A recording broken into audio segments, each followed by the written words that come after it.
हरदम जुबान से निकालो शफी आना मोहम्मद। सारा जगत आलोकित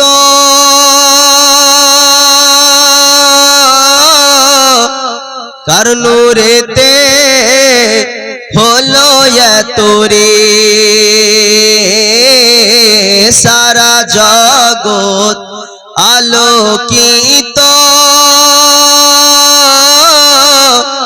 কার নূরেতে হলো এতরে। সে যে খোদারি মকবুল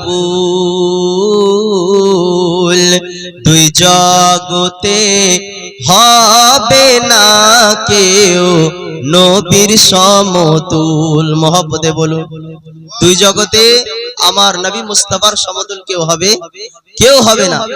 তাই কবি লিখতে আছেন, আসমানের চাঁদ যাহার খেলি না, আরে ফারিস্তারা দোলাই দোলে না। আসমানের চাঁদ যাহার খেলি না, ফারিস্তারা দোলাই দোলে না। দোলনাই দোলে ফুল দুই জগতে হবে না কেউ নবীর সমতুল। আমার নবী মুস্তাফা যখন দোলনায় ঘুমিয়ে থাকতেন তো ফারিস্তা এসে নবীকে দোলা দিত। জোরে বলুন সুবহানাল্লাহ। আর আমার নবী মুস্তাফা দোলনায় শুয়ে শুয়ে যেই দিকে আঙ্গুলের ইশারা করতেন চাঁদটি সেই দিকে যেত। জোরে বলুন সুবহানাল্লাহ। তাই কবি লিখতে আছেন ছন্দে সুরে কি আসমানের চাঁদ যাহার খেলনা, ফারিস্তারা দেয় দোলনা। আসমানের চাঁদ হলো নবী মুস্তাফার খেলনা। আজ কিছু মানুষ বলতে থাকে যে নবী মুস্তাফা হচ্ছে মাটির তৈরি, কিন্তু আমরা হচ্ছে আহলে সুন্নাত ওয়াল জামাতের মাননে ওয়ালা লোক। আমরা হচ্ছে আউলিয়া কেরামকে মোহাব্বত করনে ওয়ালা লোক। আমরা আমার নবী মুস্তাফাকে কি মানি? নূরের মানি, তাই কি না? কারণ আল্লাহ পাক রব্বুল ইজ্জত বলেন, কাদ জাকুম মিনাল্লাহি নূরু ওয়া কিতাবুম মুবিন। আল্লাহ বলে নিশ্চয়ই তোমাদের কাছে একটি নূর এবং একটি রওশন কিতাব পাঠিয়েছি। জোরে বলুন সুবহানাল্লাহ। যখন আল্লাহ নবী মুস্তাফাকে নূর বলছেন তখন দুনিয়ার মানুষ, পৃথিবীর মানুষ যদি আমার নবী মুস্তাফাকে ছোট করতে চায়, কেউ ছোট করতে পারবে না। কারণ তিনার মান সম্মান কে দিয়েছেন? আল্লাহ দিয়েছেন।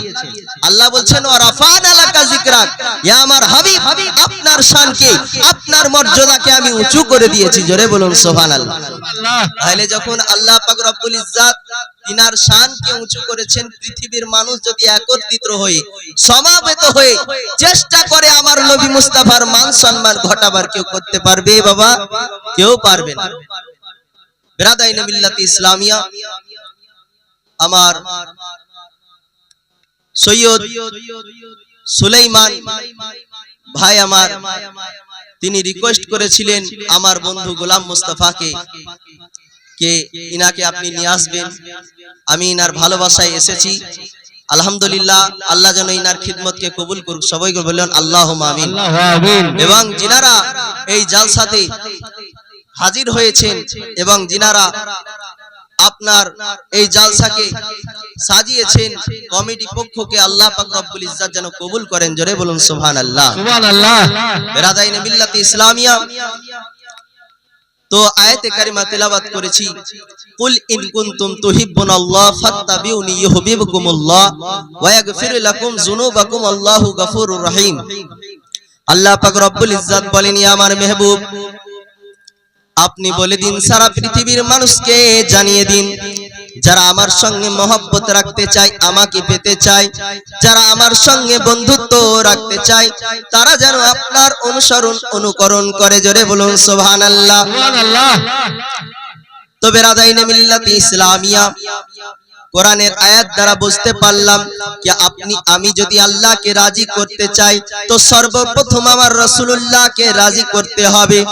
তো আপনার আমার মাথার মধ্যে একটি প্রশ্ন জাগতে পারে, যদি আল্লাহকে রাজি করার জন্য আমার রাসূলুল্লাহকে রাজি করতে হয় তাহলে সর্বপ্রথম আমার নবী মুস্তাফাকে রাজি কিভাবে করতে পারবো? আপনার আমার মাথার মধ্যে, ব্রেনের মধ্যে একটি প্রশ্ন জাগতেই পারে। তো আপনাকে আমি বলতে চাই, আমার নবী মুস্তাফাকে কিভাবে আমরা রাজি করতে পারবো? আমরা যদি নবী মুস্তাফাকে রাজি করতে চাই তো আল্লাহর হুকুম মোতাবেক আমাদেরকে চলতে হবে। আমরা যদি নবী মুস্তাফাকে রাজি করতে চাই, নবী মুস্তাফার সুন্নত অনুযায়ী আমাদেরকে দুনিয়াতে জীবন যাপন করতে হবে। আমরা যদি নবী মুস্তাফাকে রাজি করতে চাই তাহলে আমাদেরকে আহলে বাইতকে ভালোবাসতে হবে। আমরা যদি নবী মুস্তাফাকে রাজি করতে চাই তো খলিফায়ে রাশিদিনকে ভালোবাসতে হবে। আমরা যদি আল্লাহর নবীকে রাজি করতে চাই তাহলে সবথেকে প্রথমে নবী মুস্তাফার প্রত্যেকটি কওল মোতাবেক আমাদেরকে জীবন যাপন করতে হবে। এই বেরাদাইনে মিল্লাতি ইসলামিয়া, যদি আল্লাহর হুকুম মেনে, নবী মুস্তাফার কথা মেনে, আপনি নবী মুস্তাফার আহলে বাইতকে মেনে, নবী মুস্তাফার ঘরানাকে মেনে যদি এই পৃথিবীর বুকে যদি আপনি জীবন যাপন করতে পারেন, আমার নবী মুস্তাফা গ্যারান্টি দিয়েছেন, আমার নবী মুস্তাফা সেই পাওয়ার দিয়েছেন, যদি কোনো উম্মত যদি এটা করতে পারে আমি নবী মুস্তাফা তাদের উপরে রাজি হয়ে যাব।